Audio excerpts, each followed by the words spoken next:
matagutlo, matagadlaw. Adunay mga panghitabo dito sa kauluhan, panghitabo sa gawa sa atong nasod, ug adunay mga panghitabo dinhi sa atong dapit. Mga panghitabo nga mo'y makapaikag sa katawhan, nga mabinantayon sa lakat ug dagan sa panahon karon. Itanyag ning istasyon DXSR ang 7 o'clock Breakfast News.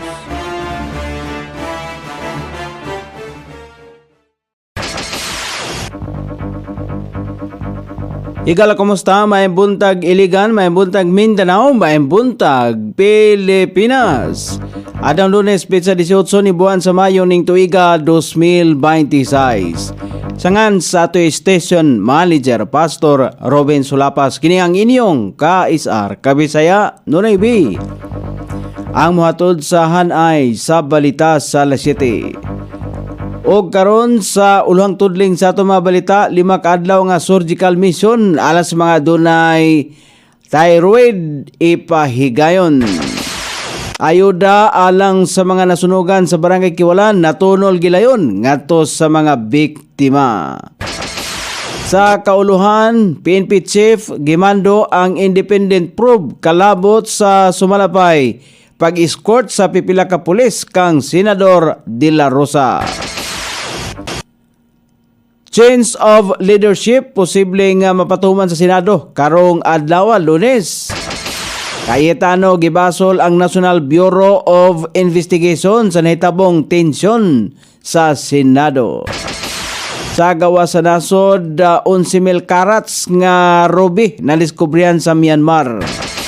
Balita sa kinabuhing Kristohanon, mga magtutudo sa usa ka tulungaan sa Washington, gikatahong sayop ang pagbadlong sa usa ka Kristohanong magtutungha.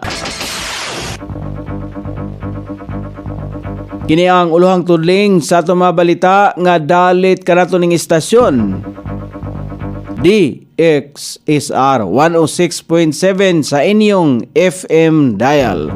Ang bugtong radyo sa dakbayan sa Iligan nga nagsibya sa balaang kasulatan, pinasubay sa inspired and preserved, not simply dictated, King James Version sa Anchor Broadcasting Corporation.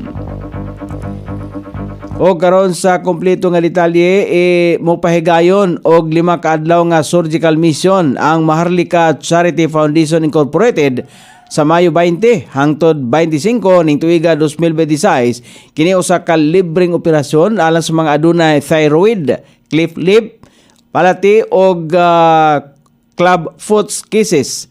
Himuon kini sa Gregorio Tilios Memorial Hospital. Subay nini, adunay himuon nga screening sa mga pasyente sa Mayo 19 o Mayo 20 sa City Hospital aron masusi og may baluan ang mga kwalipikadong benepisaryo nga matagaan og tabang. Alang sa pagpalista og uban pang pangutana, mahimo mo kontak kang Christian Manos pinagi sa numerong 0909-710-8084. 0 ang surgical mission panguluhan sa Maharlika Charity Foundation Incorporated pinangin ni Dr. Benedicto Edward Valdez, kauban ang medical mission for children and og Shermi Adrem Foundation sa Mayo 20 hangtod 25 sa Gregorio Tilios Memorial Hospital. Tinguha sa programa ang paghatag og libre nga surgical treatment og medical nga pag-atiman sa mga walay igong kapasidad nga makapaopera o makapatambal.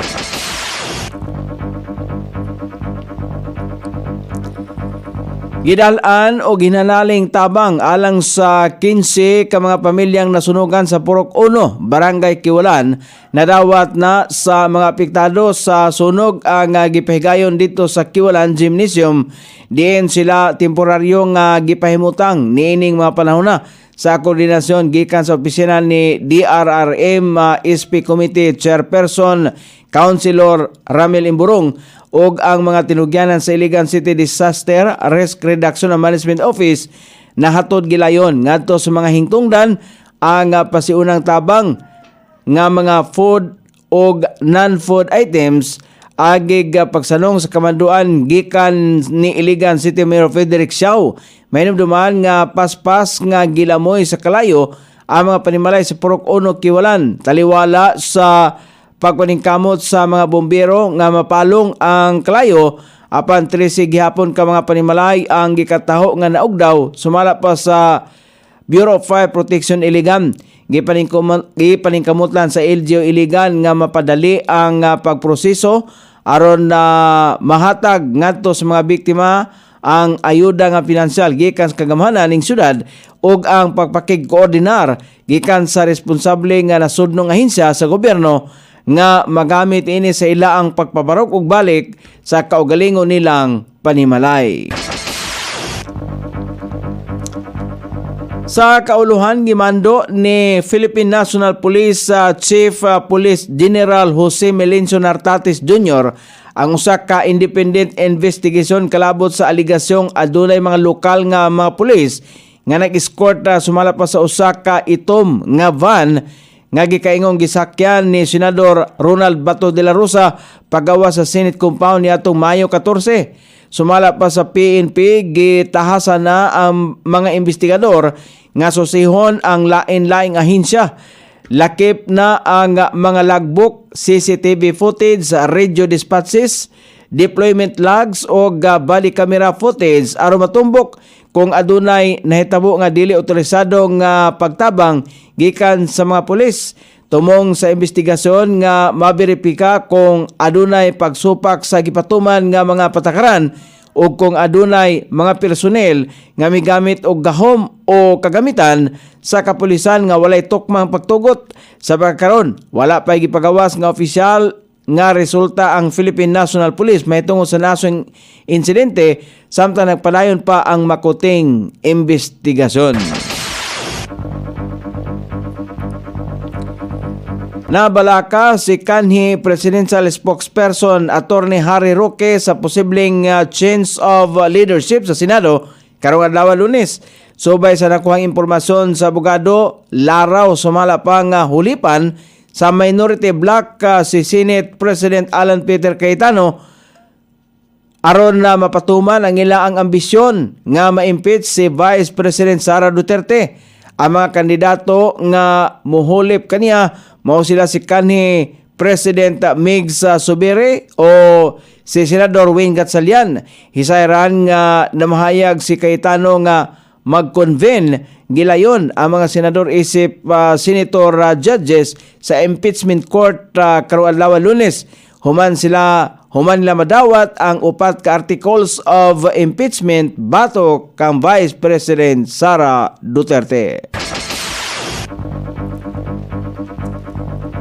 Gitudlo ni Senate President Alan Peter Cayetano ang National Bureau of Investigation isip labing responsable sa nahitabong tensyon o pagpamusil sa Senado niadtong Miyerkules, Mayo 13. Giprangkahan ni Cayetano nga namakak si NBI Director Attorney Melvin Matibag sa iya mga pamahayag ngadto sa publiko og bisan ngadto kang Presidente Ferdinand Marcos Jr.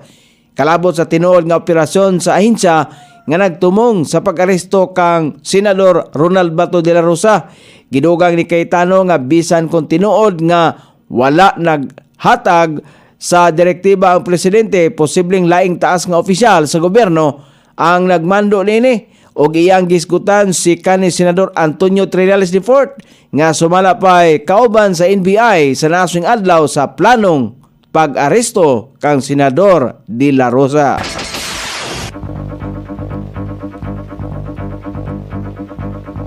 O karon sa balita sa gawas sa nasod, 11,000 karat sa rubi na diskubrihan sa Myanmar. Nadiskubrihan sa nasod sa Myanmar ang 11,000 karats nga rubi nga mao ang pinakadakong bato nga nakalutan sa nasod.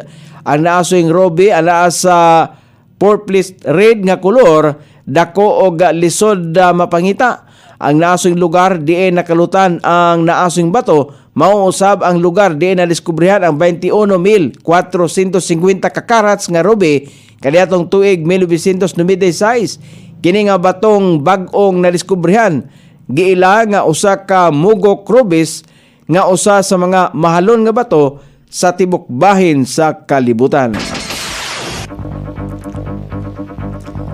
O karon sa balita sa kinabuhing Kristohanon, gipamahayag sa mga abogado nga nagbarog alang sa usa ka Kristiyano magtutunga nga dunay sayop ang mga magtutudlo sa usa ka tulungaan sa Washington sa nasod sa Amerika. Ang naasoy nga kasaypanan sa mga magtutudlo o opisyales sa usa ka tulungaan nasayop ang pagbadlong nila sa magtutunga tungod kay nasapnan ang naasoy magtutunga nga nanghatag og gospel tracts. Sumala pa sa mga abogado nga gipagawas sa Vice President sa tulungan ang magtutunga aron ingnon nga bawal ang paghatag og gospel tracts. Dugang pa sa mga abogado nga wala gibabagan sa mga opisyales sa tulungan ang ubang mga magpahayag sa ilang pagtuo apan siya lamang ang gidid-an. O karon sa pagbanabala sa kahimtang sa dagan sa panahon, ang Intertropical Convergence Zone makaapekta din sa Mindanao. Ang Zamboanga Peninsula, BRMM, Soc-Sargen, Davao Region, Visayas ug ubang bahin sa Mindanao, Metro Manila ug ubang bahin sa Luzon ang makasinati karong adlaw ilabi na sa mga dapit sa kapunon o madag-umon nga kalangitan. Inubanan sa patak-patak mga pagulan, pagpanalugdog o pagpangilat kini epekto sa Intertropical Convergence Zone, easterlies o localized thunderstorm. Sukod sa temperatura, dinhi sa dakpayan siligan, ang kabugnawon ana sa 25 ug ang kainiton mosangko sa 33 degrees centigrado. Ang adlaw misilang kaganiya sa alas 5:26 ug mosapon niya sa alas 6:17 sa sayong takna sa kakabihon.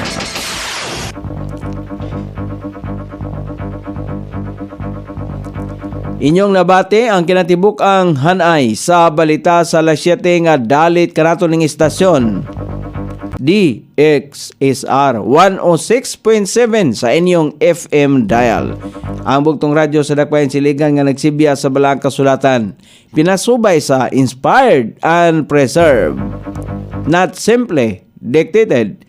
King James Version sa Anchor Broadcasting Corporation. Sangan sa tigswat sa tumbalitang international ug sa kinabuhing Kristohanon. Pitjan sa balita lokal, Coney Island. Sa ato station manager, Pastor Robin Sulapas. Kini ang inyong KSR Kabisaya Nonoy B. Magpasalamat ug mingon. Maayong buntag, Iligan.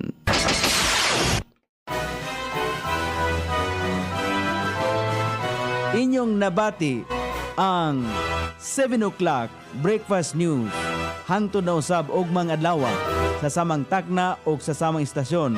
Daghang salamat sa iyong pagpaminaw ug maayong buntag.